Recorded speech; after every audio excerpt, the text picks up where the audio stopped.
terdapat 10 KKB dengan 1 senjata api dan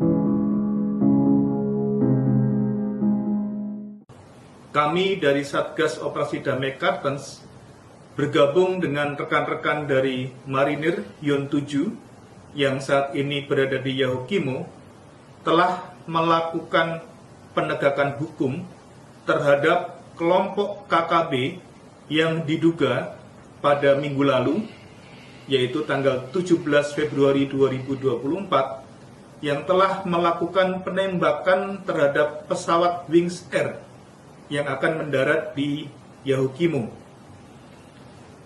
Terpantau di sekitar Kalibrasak terdapat 10 KKB dengan 1 senjata api dan kami melakukan penegakan hukum dan berhasil melumpuhkan 1 KKB. Untuk jenazah sudah berhasil kami angkat dan barang bukti yang kami sita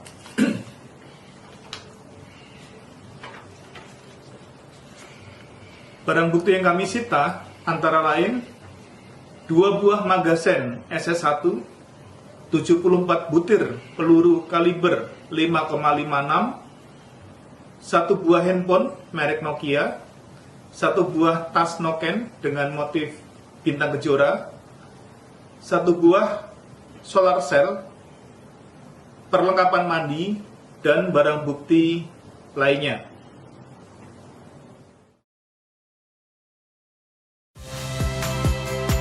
Saya Valentina Sitorus.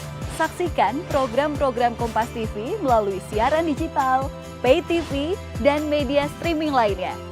Kompas TV, independen, terpercaya.